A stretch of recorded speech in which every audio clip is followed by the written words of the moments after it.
Everyone, good morning to all of you. मैं शैलेश कुमार आप लोगों के online study channel Rik Vidya academy में आप सभी का स्वागत करता हूं। तथा आज हम आप लोगों के लिए झारखंड बोर्ड के द्वारा मॉडल प्रश्न पत्र का जो प्रारूप जो ऑनलाइन अपने साइट पर जो है जैक बोर्ड का अपलोड किया गया है, उन सभी क्वेश्चन का सॉल्यूशन के साथ हम आप लोगों के लिए आज जो है पार्ट नंबर 4 यानी खंड नंबर जो डी है उसका लेकर के हम आप लोगों के सामने आए हैं। तथा खंड ए, खंड बी, खंड सी, जिसका कि मैंने सॉल्यूशन करके मैंने अपने रिक विद्या एकेडमी चैनल पर अपलोड कर दिए हैं। यदि आप लोग चाहें तो इस चैनल को सब्सक्राइब करके तथा शेयर करें तथा अपने दोस्तों को बताएं कि अच्छे तरीक़ा से घर बैठे भी हम लोग इसका सॉल्यूशन पा सकते हैं। क्योंकि इस लॉकडाउन में जो है झारखंड बोर्ड के द्वारा जो है सिलेबस को कम करके तथा उसके अनुसार किस प्रकार से प्रश्न पूछे जाएंगे, प्रश्नों का कुछ पैटर्न प्रारूप थोड़ा सा बदला गया है, तो उसका सॉल्यूशन हम लोग कैसे कर सकते हैं यह वीडियो में आप लोगों को मिलेंगे। ठीक है, जैसा कि पहले वीडियो में मैंने प्रोवाइड कर चुका हूँ खंड ए, खंड बी और खंड सी का। ठीक है, तो आज हम आप लोगों के खंड डी का यानी कि पार्ट नंबर जो है झारखंड बोर्ड के क्वेश्चन पेपर किस प्रकार से हैं वह भाग 4 को लेकर के आए हैं। तो चलिए स्टार्ट करते हैं। यदि आप लोग नए हैं तो मेरे वीडियो को सब्सक्राइब तथा शेयर करें, मेरे चैनल को सब्सक्राइब करें तथा अपने इस वीडियो को अच्छे तरीके से देखने की कोशिश करें और समझने की पूरी कोशिश करें। मैं पूरी कोशिश कर रहा हूँ आप लोगों को सेटिस्फाइड कर सकूँ। तो चलिए स्टार्ट करते हैं। तो यह है खंड डी जो प्रश्न संख्या 46 से लेकर के 49 तक है। जो इसमें लिखा हुआ है कि प्रत्येक प्रश्न जो है 49 नंबर के, लेकिन एक्चुअली 49 नंबर के नहीं, प्रत्येक प्रश्न जो है वह 5 नंबर के हैं। ठीक है, प्रत्येक प्रश्न जो है वह कितने नंबर के हैं, वह 5 नंबर के होंगे। ठीक है, तो चलिए स्टार्ट करते हैं। पहला प्रश्न क्या बोला है? पहला प्रश्न क्वेश्चन नंबर जो 46 है वो बोला द्विघात समीकरण 2x² - 3x + 5 = 0 का विविध कर मूलों की प्रकृति तथा द्विघात सूत्र का उपयोग कर मूल ज्ञात कीजिए। ठीक है, तो सिंपल सी बात है, इसको कुछ नहीं करना है। 2x² - 3x + 5 = 0 हो जाएंगे। ठीक है, तो इसमें से आप इसको मान सकते हैं a = 2 हो जाएगा, b = -3 हो जाएगा और c बराबर जो हो जाएगा 5 हो जाएंगे। ठीक है, तो इसके बाद जो होता है d बराबर, ठीक है, b² - 4ac होता है। ठीक है, तो d बराबर जो हो जाएगा b की जगह क्या है हम लोग को -3 है, तो -3 का स्क्वायर -4 इंटू a की जगह क्या है 2 है और c की जगह क्या है 5 है। तो d बराबर हम लोग को क्या हो जाएगा 3 तरीके 9 हो जाएगा।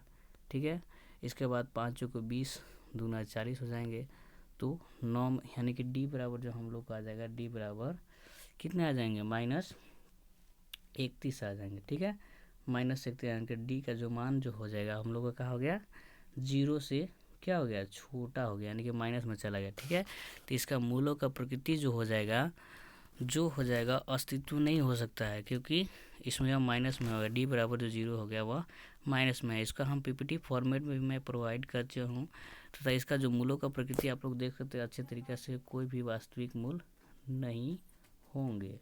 ठीक है, तो चलिए अगला प्रश्न देखते हैं। क्वेश्चन नंबर जो है अब 46 क्या बोल रहा है? क्वेश्चन नंबर 46 जो है वो बोल रहा है 46 हो गया, सॉरी 46 हो गया है। क्वेश्चन नंबर हम लोग 47 में आते हैं। क्वेश्चन नंबर 47 जो बोल रहा है कि आंधी आने से एक पेड़ टूट जाता है और टूटा हुआ भाग इस तरह मुड़ जाता है कि पेड़ का शिखर जमीन को छूने लगता है और इसके साथ 30 डिग्री का कोण बनाता है। पेड़ के पाद बिंदु की दूरी जहाँ पेड़ का शिखर जमीन को छूता है 8 मीटर है, तो पेड़ की ऊंचाई ज्ञात कीजिए। सबसे पहले आप लोग एक एक लाइन को पढ़ेंगे। ठीक है, आंधी आने से एक पेड़ टूट जाता है। ठीक है, मान लेते हैं कि एक पेड़ है, आंधी आता है वह टूट जाता है और टूटेगा, जैसे कि मान लीजिए कि यहाँ पर डॉट डॉट करके दे सकते हैं, डॉट डॉट करके, और यह वाला भाग जो है वह टूटता है। तो टूटता है ना, तो कि कुछ इस प्रकार से हो जा रहा है। ठीक है, तो टूट करके इस प्रकार से मुड़ता है। ठीक है, कि वह जो है कितना डिग्री का कोण बना रहा है 30 डिग्री का। वह शिखर को छूते, शिखर मतलब यहाँ जमीन को, अगर जमीर लिखा हुआ जमीन को छूते हुए वह 30 डिग्री का वह कोण बना रहा है। ठीक है, 30 डिग्री का जो है कोण बना रहा है। ठीक है, तो मान लेते हैं कि यह ए हो गया, बी हो गया और सी है। तो यह टूटा हुआ भाग में जैसे कि यहाँ तक मान चलिए इसको डी हम लोग मान लेते हैं, ठीक है। तो बोल रहा है कि जहाँ पेड़ का शिखर है, ठीक है, जमीन को छूता है 8 मीटर है, ठीक है, यहाँ से जमीन को छूता है तो वह कितना है 8 मीटर है, ठीक है। आप लोग यहाँ पर भी देख सकते हैं बहुत अच्छे तरीके से, मैं जो ज़मीन को छू रहा है यानी कि बेस वाला ये वाला भाग, ठीक है, तो ज़मीन को छूता है वो कितना है 8 मीटर है, ठीक है। तो पेड़ की ऊंचाई पूछ रहा है, तो पेड़ की ऊंचाई देखिए आप लोग भी देख सकते हैं, पेड़ की ऊंचाई मान चलिए इतना, यह टूटा हुआ भाग है तथा इधर जो है वो पूरा पेड़ था इतना बड़ा, ठीक है, इतना टूटा हुआ भाग है। तो पूछ रहा है कि अब कितना हो जाएगा, तो मान लीजिए कि इसका टोटल ऊंचाई कितना हो जाएगा, टोटल ऊंचाई जो हो जाएगा बी और डी हो जाएगा, बी और डी। तो बी और डी कब हो जाएगा, जब इसकी ऊंचाई ए बी प्लस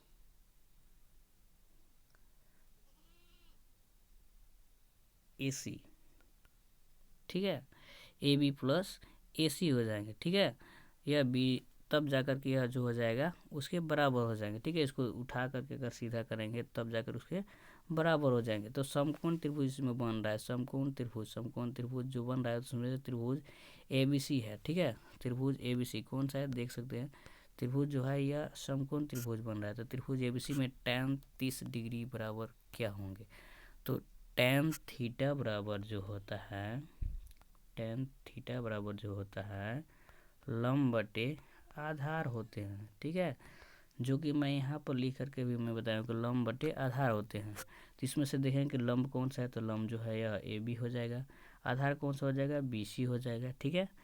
तो लंब बटा आधार यहाँ हम लिख दिए, ठीक है। और tan 30 डिग्री का मान जो होता है 1/√3 होता है, ठीक है, 1/√3 होता है। और ए बी जो है यह लंब जो है वह नहीं दिया, लंब ही निकालना है, इसी लंबाई को निकालना है, ठीक है। और बी सी जो है यहाँ पर यानी कि जो आधार वाला जो शिखर को छू रहा है वो 8 मीटर दिया है, ठीक है। तो यहाँ पर आप लोग लिख सकते हैं AB/8, ठीक है। जब इसको हम लोग क्रॉस मल्टीप्लाई गुना करेंगे, ठीक है, तो AB√3 बराबर 8 हो जाएगा, ठीक है। तो ए बी बराबर जब यहाँ निकालेंगे तो 8/√3 हो जाएगा, जो कि समीकरण इसको 1 मान लिया है, ठीक है। ठीक उसी प्रकार से जो है आप लोग और भी आगे इसको देख सकते हैं कि कॉस इसमें tan 30 डिग्री निकालेंगे, इसमें से cos 30 डिग्री भी निकालेंगे, cos 30 डिग्री यानी कि cos थीटा बराबर क्या होता है आधार बटे कर्ण होता है, ठीक है। तो आधार बटे कर्ण होता है तो देख सकते हैं कि cos 30 डिग्री का मान जो होता है √3/2 होता है, बराबर 8 बटे बी सी कितना है, बी सी यहाँ देख सकते हैं, बी सी जो है यहाँ पर दिया हुआ है 8 है, 8/AC हो जाएगा, ठीक है। कर्ण कौन सा है ए सी है, तो ए सी इसको फिर क्रॉस मल्टीप्लाई गुना करेंगे तो क्या हो जाएगा AC√3 बराबर 8 गुना 2, 8 दूना 16 यानी कि AC√3 बराबर 16, तो AC बराबर 16/√3 हो जाएगा, ठीक है। यानी इसको समीकरण 2 मान लेंगे, ठीक है। तो अब पेड़ की ऊंचाई है, तो पेड़ की ऊंचाई के लिए क्या करेंगे, पेड़ की ऊंचाई बराबर देखिए ए बी को जब जोड़ेंगे, ठीक है, मैं पहले भी बताया था A B plus A D को जब जोड़ेंगे इसको और इसको जोड़ेंगे तो क्या हो जाएगा पेड़ की टोटल ऊंचाई हो जाएगी, ठीक है। तो ए बी बराबर हम लोग को 8/√3 आया है और ए सी बराबर जो है यहाँ पर हम लोग को कितना आया है, आप देखेंगे ए सी बराबर हम लोग को 16√3 आया, दोनों को जोड़ेंगे तो इस प्रकार से जोड़ दिए, ठीक है। जोड़ने के उपरांत क्या हो जाएगा, ये दोनों को 16 8 24/√3 हो जाएगा, इसको करने के अनुसार यहाँ पर गुना कर दिया जाता है, ठीक है, जो बराबर अंकों से। तो यहाँ पर गुना किया तो गुना करने के बाद 24√3 आएगा, √3 गुना करेंगे तो √9 हो जाएगा, उसका वर्गमूल निकालेंगे तो 3 हो जाएगा, 3 से 3/24 निकालेंगे तो 8√3 मीटर इसका पेड़ की लंबाई हो जाएगा, ठीक है। तो यहाँ पर मैं पूरी कोशिश किया कि आप लोगों को सेटिस्फाइड कर सकूँ, यदि आप लोग इसके बावजूद भी नहीं है तो आप लोग को पीपीटी प्रेजेंटेशन में बहुत ही अच्छे तरीके से मैं प्रोवाइड किया हूँ। जो भी आपको दिक्कत होगी आप हमें कमेंट बॉक्स में कमेंट करके पूछ सकते हैं, तथा मेरे चैनल को ऋग विद्या अकेडमी को सब्सक्राइब तथा शेयर अपने दोस्तों को कर सकते हैं, ठीक है। तो चलिए स्टार्ट करते हैं अगला प्रश्न। अगला प्रश्न जो है हम लोग को 47 का अथवा है कि भूमि से एक बिंदु से 20 मीटर ऊंचे भवन के शिखर पर लगी एक मीनार के तल और शिखर के उन्नयन कोण क्रमशः 45 डिग्री और 60 डिग्री है। मीनार की ऊंचाई ज्ञात कीजिए। तो सबसे पहले उन्नयन कोण आप लोग समझ सकते हैं। उन्नयन कहने का मतलब जैसे कि ऊपर से जब देखते हैं तो उसको बोलते हैं उन्नयन कोण, ठीक है, ऊपर वाले। तो यहाँ पर देख सकते हैं कि भूमि से यहाँ से ऊपर जब देखेंगे तो क्या हो गया उन्नयन कोण, और वहाँ से दिखते नीचे तो अवनमन कोण उसको बोलते हैं, ठीक है। तो यहाँ पर आप लोग देख सकते हैं बहुत ही अच्छे तरीके से हम बना चुके हैं कि सबसे पहले बोल रहा है कि भूमि से, ठीक है, देखिए भूमि की एक बिंदु से, मान लेते हैं एक बिंदु यहाँ है, यहाँ से 20 मीटर इसकी ऊंचाई है, ठीक है, 20 मीटर ऊंचा है। शिखर पर लगी एक मीनार के तल, मान चलिए एक मीनार यहाँ पर इसे लगा हुआ है, ठीक है, मीनार पर लगी एक तल, ठीक है, उसका जो कोण जो है कितना डिग्री का बन रहा है कि यहाँ मान लीजिए कि यहाँ पर एक कोण बन रहा है, फिर यहाँ से आया, फिर यहाँ भी कोण बन रहा है, ठीक है। तो कितना कितना कोण बन रहा है आप लोग देख सकते हैं अच्छे तरीक़ा से, ठीक है। यहाँ से ये जो कोण बन रहा है सबसे पहले कितना बन रहा है 45 डिग्री, ठीक है, और यहाँ पर जो बन रहा है कितना डिग्री बन रहा है 60 डिग्री, ठीक है। आप लोग यहाँ अच्छे तरीक़े से देख सकते हैं, मैं यहाँ पर पूरी कोशिश किया हूँ कि आप लोग को समझा सकूँ, ठीक है। आप लोग चाहेंगे तो देख सकते हैं, बहुत ही अच्छे तरीके से मैं पूरी प्रोवाइड किया हूँ। यहाँ पर देखिए किस तरह से यहाँ पर हुआ है। यहाँ पर देखिए माना कि मीनार की ऊंचाई ये हो गया, ठीक है, 1 मीटर इसको मान लिया है। मीनार की टोटल ऊंचाई यहाँ से यहाँ इधर है ना मीनार, यहाँ पर देखिए यहाँ तक यह लाइनिंग है, ठीक है, और इसके ऊपर वाला ऊंचाई जो है उसको 1 मीटर। मीनार करने का जो संचार है, यानी संचार करने का मतलब जो टावर लगाया गया है घर पर, जैसे कि टावर नहीं लगाया था उसी प्रकार से यहाँ पर, ठीक है। तो इसका हम नामकरण भी कर दिए हैं अच्छे तरीके से, ठीक है। तो भवन की ऊंचाई जो है, यानी घर पर जो टावर लगा है उसका भवन की ऊंचाई जो है कितना है 20 मीटर है, ठीक है, दिया गया है। तो भवन सहित मीनार की ऊंचाई क्या होगा, यानी कि कहने का मतलब हुआ कि यहाँ से लेकर के यहाँ तक की ऊंचाई क्या होगा, ठीक है। तो उसका ऊंचाई निकालने के लिए क्या होगा 20 मीटर यहाँ है और प्लस एच है, ये दोनों को जोड़ देंगे, ठीक है। 20 प्लस एच मीटर है यहाँ पर, ठीक है, 20 प्लस एच यहाँ पर मीटर लिखे हैं, ठीक है। आप लोग देता था भूमि का वह बिंदु जहाँ कोण बन रहे हैं वह बी है, यहाँ पर यहाँ देखिए कोण बन रहे हैं, ठीक है, बी है। तो त्रिभुज बी सी डी में, ठीक है, BCD में tan थीटा बराबर जो हो जाएगा क्या हो जाएगा लंब बटा आधार। तो लंब इसमें हम लोग को कौन सा हो जाएगा DC हो जाएगा, लंब कौन सा हो जाएगा, यहाँ पर हम लोग देख रहे हैं कि ये वाला होगा लंब, ठीक है, DC बटे आधार का हो जाएगा BC, ठीक है। तो tan कितना डिग्री का पहले बन रहा है tan 45 डिग्री, और tan 45 डिग्री का बराबर हो जाएगा, और DC का जो मान है वह 20 दिया है, 20 लिखे 20 बटा 20 हो जाएगा, ठीक है। अब इसको भी हम लोग क्या करेंगे क्रॉस मल्टीप्लाई गुना कर देंगे, ठीक है, यहाँ पर भी क्रॉस यहाँ बटा 1 मान करके गुना कर देंगे, ठीक है। तो 20 बराबर जो हो जाएगा BC हो जाएगा, ठीक है, या फिर BC बराबर जो हो जाएगा 20 मीटर हो जाएगा, जिसको कि समीकरण 1 इसको हम लोग मान सकते हैं, ठीक है। चलिए आगे बोला कि त्रिभुज ABC में, अब एक त्रिभुज में इसमें से तो निकल गया, ये भी त्रिभुज बना है, ये भी त्रिभुज बन रहा है कि ABC टोटल ये बड़ा ए भी बन रहा है एक वाला, ठीक है, टोटल यहाँ से लेकर के यहाँ तक भी एक त्रिभुज बन रहा है। तो इसमें निकालते हैं, ठीक है, त्रिभुज ABC में। तो त्रिभुज ABC में tan थीटा बराबर जो हो जाएगा tan थीटा पर लंब बटा आधार, ठीक है, यहाँ पर लंब बटे आधार हो जाएंगे, ठीक है। तो tan 60 डिग्री का मान निकालना, तो यहाँ आधार जो है क्या है AC है, तो AC का कितनी लंबाई है पहले भी मैं लिख चुका हूँ, आप लोग चाहेंगे तो देख सकते हैं, यहाँ पर लिखा हुआ है कि AC की लंबाई टोटल यहाँ से यहाँ तक लगाए 20 प्लस एच, यहाँ देखिए, ठीक है। तो कितना है 20 प्लस एच है, ठीक है, तो 20 प्लस एच बटे BC हो गया, ठीक है। तो अब इसको क्या करेंगे यहाँ पर बटे tan 60 डिग्री लिख करके बटा यहाँ 1 करेंगे, और इसको क्या करेंगे क्रॉस मल्टीप्लाई यहाँ पर, फिर ये देखिए हम लोग गुना करके हम दिखा दिए, ठीक है। तो यहाँ पर क्या हो जाएंगे 20 प्लस एच बराबर 20√3 हो जाएंगे, ठीक है। तो यहाँ पर आप देखेंगे कि 20√3 हो गया, तो एच बराबर जो हो जाएंगे क्या हो जाएंगे 20√3 माइनस 20 हो जाएंगे, ठीक है। तो एच बराबर हो जाएगा 20, इसमें से कॉमन लेंगे 20, तो इसमें से √3 माइनस 1 जो कि मीटर इसका जो हो जाएगा लंबाई हो जाएगा, ठीक है। मैं पूरी कोशिश किया कि आप लोगों को सेटिस्फाई हो, यदि आप लोग नहीं सेटिस्फाई हो तो वीडियो को थोड़ा फिर से रिव्यू करके देख सकते हैं, अच्छे से समझ सकते हैं, ठीक है। तथा मेरे ऋग्वेद एकेडमी चैनल को सब्सक्राइब तथा अपने दोस्तों को शेयर कर सकते हैं कि घर बैठे भी इसका सोल्यूशन हम लोग पा सकते हैं, ठीक है। तो चलिए स्टार्ट, अगला क्वेश्चन देखते हैं। अगला क्वेश्चन जो है हम लोग को क्वेश्चन नंबर 48 है, ठीक है। क्वेश्चन नंबर 48 बोल रहा है सिद्ध करें कि एक समकोण त्रिभुज में कर्ण का वर्ग शेष दो भुजाओं के वर्गों के योग के बराबर होता है। तो ठीक है, तो इसमें से सिद्ध करना है कर्ण पर का वर्ग शेष दो भुजाओं के वर्गों के योग के बराबर होता है। तो चलिए आप लोग इसका भी मैंने PPT फॉर्मेट में प्रोवाइड किया है, ठीक है। तो इसमें क्वेश्चन यही बोल रहा था कि दिया है कि ABC एक समकोण त्रिभुज है जिसमें कि कोण बी बराबर कितना है, कोण बी बराबर जो है वह 90 डिग्री है। ठीक है, तो सिद्ध करना है कि ए सी स्क्वायर बराबर A B square plus B C square. ठीक है, ए सी स्क्वायर इसके स्क्वायर बराबर, ठीक है, इसके स्क्वायर प्लस इसके स्क्वायर। ठीक है, तो रचना इसमें हम क्या किए हैं, रचना अपने से किए, मतलब इससे बनाए हैं क्या चीज़ कि इसमें से एक लंब डाले हैं, बी डी जो लंब जो है वह ए सी पर हम डाले हैं। ठीक है, तो इसमें से प्रमाण क्या देना है, प्रमाण जो इसमें जो हो जाएगा त्रिभुज ए बी सी एवं त्रिभुज ए बी डी में।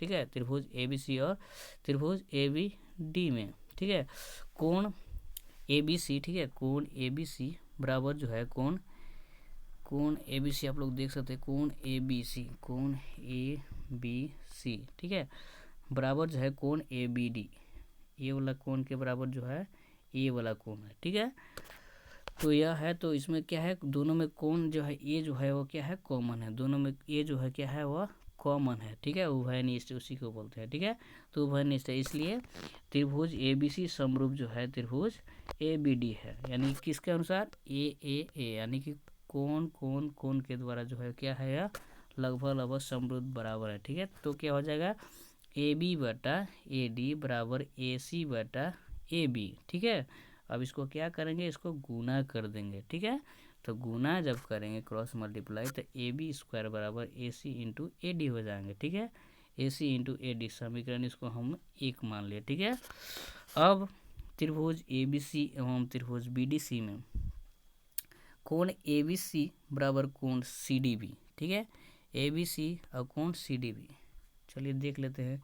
ए बी सी टोटल तो यहाँ हो गया, और एक सी डी बी यानी कि ए वाला कोण की बात की जा रही है। ठीक है, बी में, ठीक है, जो कितना है वह उसमें भी 90 डिग्री का कोण बन रहे हैं। ठीक है, तो इसमें से जो कॉमन जो हो जाएगा वह क्या हो जाएगा, सी हो जाएगा। ठीक है, तो ए में उभयनिष्ठ यानी कि कॉमन क्या हो जाएगा, सी। ठीक है, तो इसमें इसलिए इसमें जो हो जाएगा त्रिभुज ए बी सी समरूप त्रिभुज बी डी सी हो जाएंगे। ठीक है, ए बी सी समरूप त्रिभुज बी डी सी हो जाएंगे। ठीक है, तो चलिए इसके बाद इसमें क्या हो जाएगा, बी सी बटा सी डी हो जाएगा बराबर ए सी बटा बी सी हो जाएगा। इसको भी क्रॉस मल्टीप्लाई जब गुना करेंगे तो बी सी स्क्वायर बराबर A C into C D हो जाएगा। समीकरण इसको 2 मान लेंगे। ठीक है, तो चलिए अगला देखते हैं। फिर अब इसको क्या करेंगे, बस कुछ नहीं करना, समीकरण 1 और समीकरण 2 को जोड़ देते हैं। ठीक है, तो समीकरण 1 में जो है हम लोग को ए बी स्क्वायर बराबर क्या है, ए बी स्क्वायर बराबर A C into C D है, A C into C D है, और प्लस बी सी स्क्वायर बराबर प्लस इसमें जोड़ेंगे तो बी सी यहाँ हो जाएगा।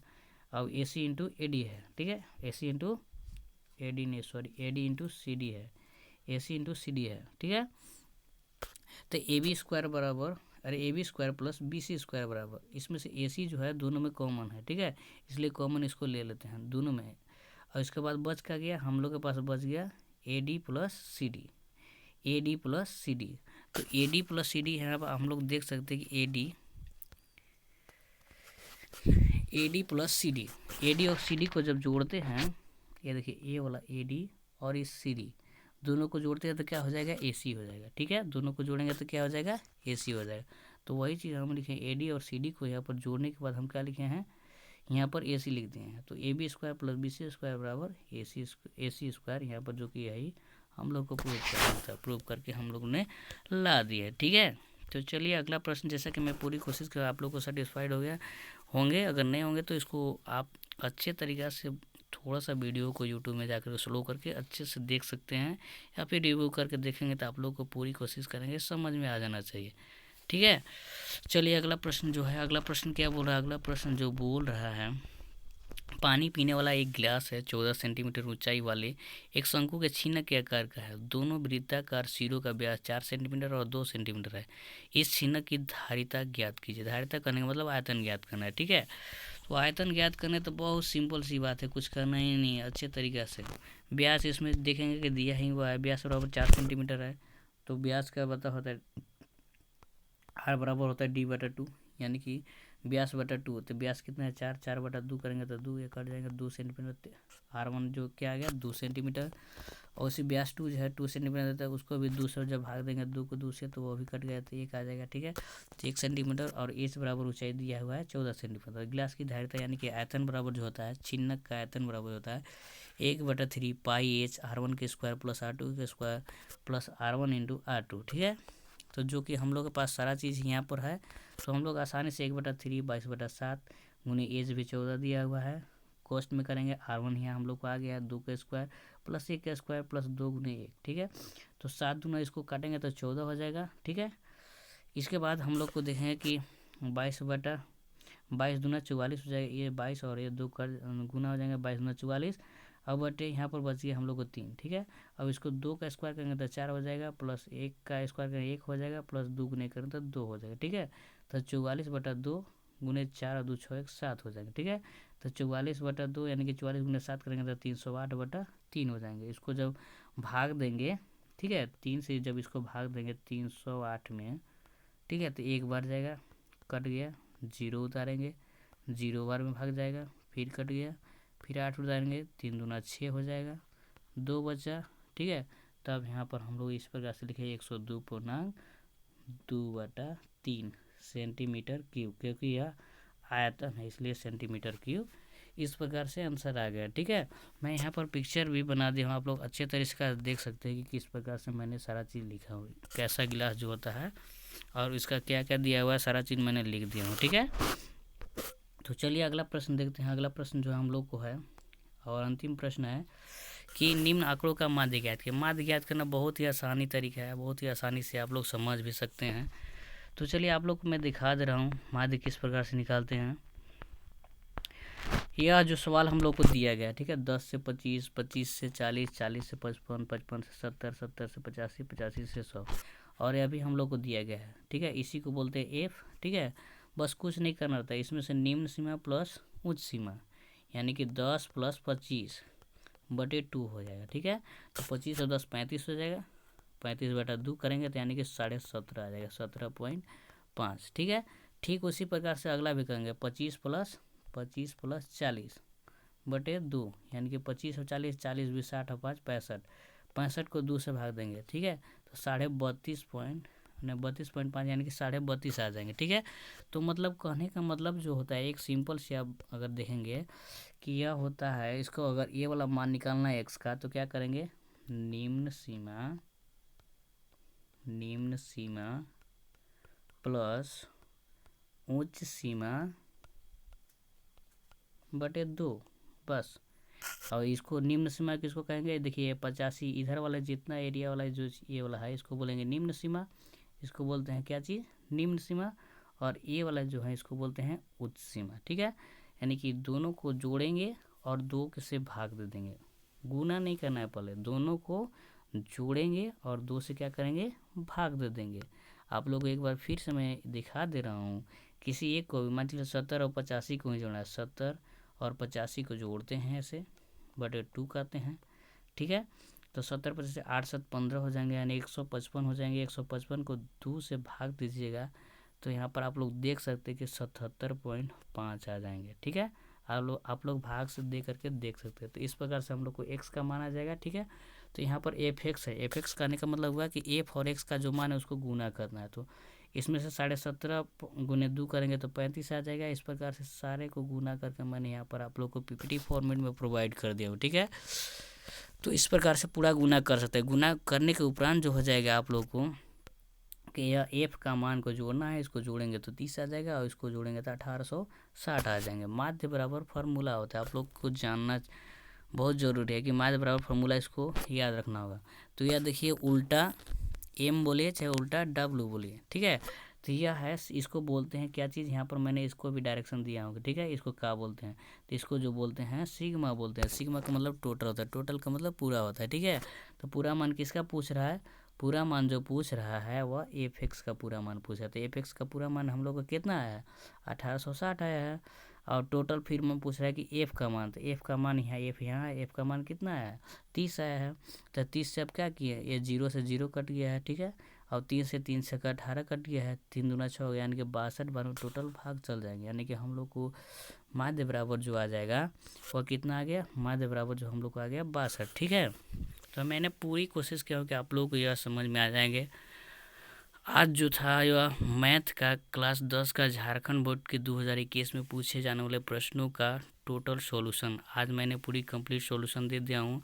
आप लोग चाहेंगे तो आज मैंने खंड 1 जैसे कि मैं बता दे रहा हूँ कि खंड डी का आज मैंने आप लोगों के सामने सॉल्यूशन लाया था। उसके पहले खंड सी, खंड बी, खंड ए। ठीक है, टोटल प्रश्न आप लोग को एक बार फिर मैं बता रहा हूँ, टोटल प्रश्न जो होंगे इस बार 49 प्रश्न पूछे जाएंगे। 1 से लेकर के 30 तक के जो प्रश्न होंगे 1 नंबर के, तथा 31 से लेकर के 40 तक के जो प्रश्न होंगे वो 2 नंबर के, तथा उसके बाद 41 से लेकर के 45 तक के जो प्रश्न होंगे वह 4 नंबर के, और 46 से लेकर के जो 49 तक के जो प्रश्न होंगे वह 5 नंबर के होंगे। तो आप लोग चाहेंगे तो अच्छे तरीक़े से इसका घर बैठे इसका स्टडी अध्ययन कर सकते हैं तथा सॉल्यूशन पा सकते हैं। तथा हमारे ऋग्वेद एकेडमी चैनल को अपने दोस्तों को शेयर करें तथा बताएं कि हम लोग घर बैठे भी इसका सॉल्यूशन पा सकते हैं। और यह है हमारा ऋग्वेदा एकेडमी। आप लोग को अच्छा लगे तो मेरे एकेडमी को सब्सक्राइब तथा शेयर करें अपने दोस्तों को कि बताएं।